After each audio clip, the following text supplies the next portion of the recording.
What's up, guys? Joe Pascal here, JoeTheProAthlete.com, here with part 3 of our Core Foundation series. Or this video can really stand alone if you're looking to build towards a quality squat.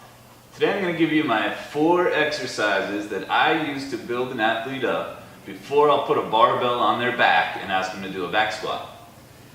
Each one is going to provide you with a little bit more of the necessary mobility, the strength, and the stability to safely load that bar and start squatting heavier and heavier weight. So let's talk about the first exercise in that progression. The first exercise I use to build towards squats is a split squat. It's a unilateral exercise that's going to build strength in my legs. It's going to help me really build mobility in my hip flexors and around my ankles or my calves, my Achilles. Okay, so it's just like a lunge, but instead of dropping straight up and down, we're going to take a big wide lunge position and we're going to glide forward and back to go through that full range of motion, get that stretch here and on my ankles. Like a big long lunge, and then my feet are going to come together as if I'm walking on a tightrope, so it's just a little tricky to balance here. Now I need to do all of my good habits for my posture: abs engaged, shoulder blades down, string at the top of my head pulls me towards the ceiling. I glide forward with this knee, my hips follow, that back foot, the heel can come up off the ground, extend my leg again to push back. My weight is in the heel of my front foot and I'm driving through my heel, not on my toes. If this is a little bit tough for you at first, you can put your front foot on a step, maybe 12 inches high, and that's going to reduce a little bit of the stretch that you need to get into this position and make it a little bit easier to push back. Over time, as you get better, go flat to the floor like I'm doing, and then we can add resistance by adding weight in your hands, increase the stretch by putting your hands overhead, and maybe you want to weight it there for the hardest, to hold your weight overhead. Bigger stretch, more resistance. The split squat is going to help you build towards a good solid squat. The next exercise that you need to master before moving on to heavy back squats is an RDL, or Romanian deadlift. This is going to be really good for building strength in your glutes and your hamstrings and teaching you to keep your upper body as one solid unit with your spine neutral and back strong so that you can bend at your hips without actually introducing any movement here in your low back. I can weight it any number of different ways.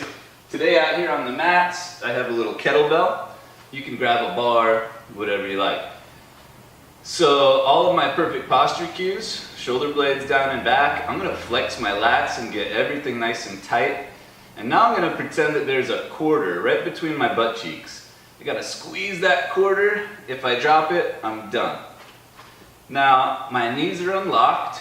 This isn't a stiff leg deadlift. The motion comes from my hips, but as my hamstrings stretch, it's okay to let my knees bend just a little bit. I push my butt back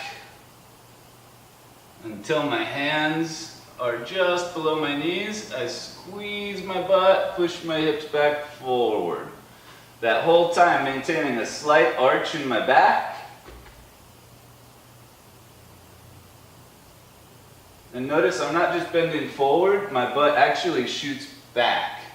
So you can practice that by standing near a wall and aiming to try and touch your butt to the wall.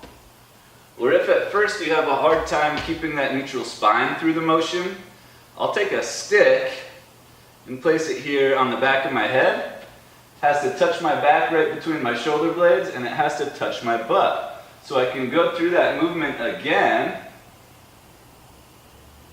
and keep contact with all 3 points.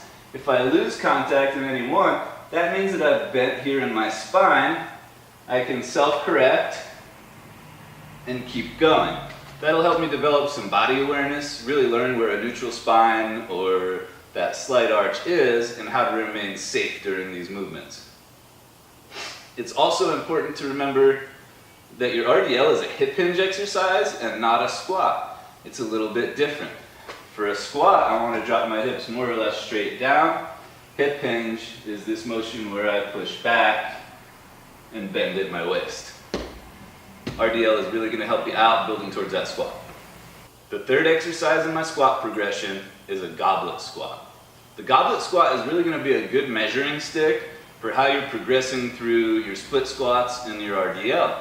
Because as you get better at those, you're going to get progressively better at this. Maybe at first you can't hit full depth in your goblet squat, or you're having some kind of problem keeping your chest up, and it will improve with time.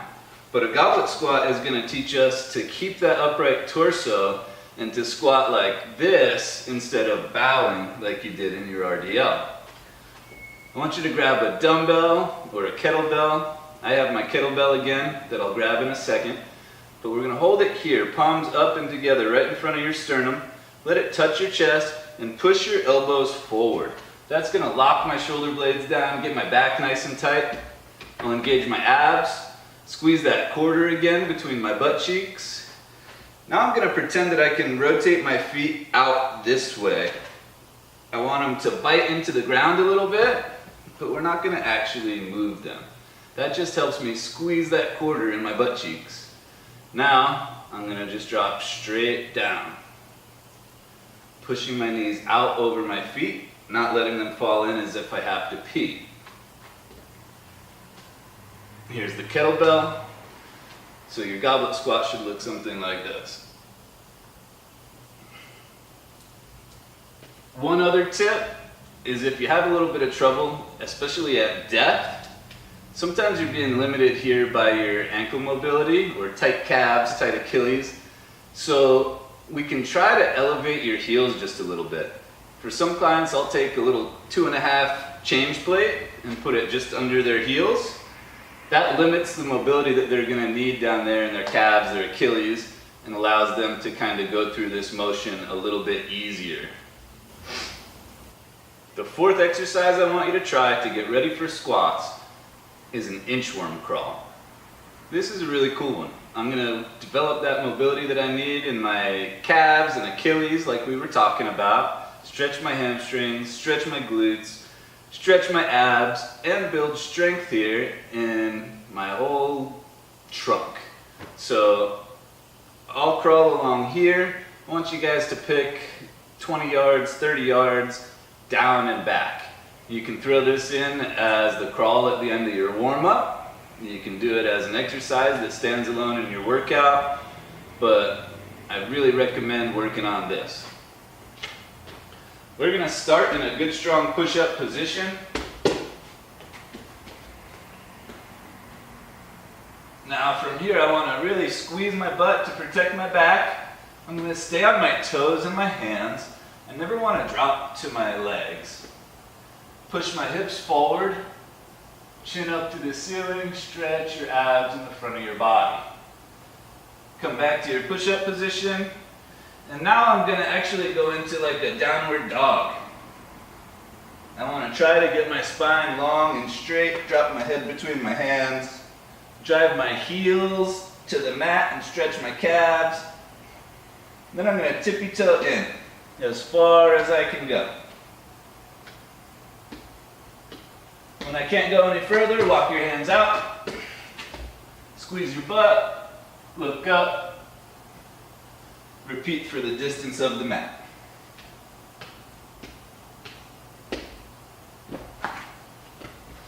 There's your inchworm crawl. There you have it, guys. 4 exercises that are going to lead you to a stronger, safer squat. Remember that this doesn't stand completely alone. First, you need to develop and maintain a strong and stable core before putting any weight on your back. I also hope that you're following a progressive, intelligently designed program that's going to be a roadmap to your goals. If you need help with that, check us out at joetheproathlete.com. You can join our members area, and I'm going to be there every day to help you get where you want to go.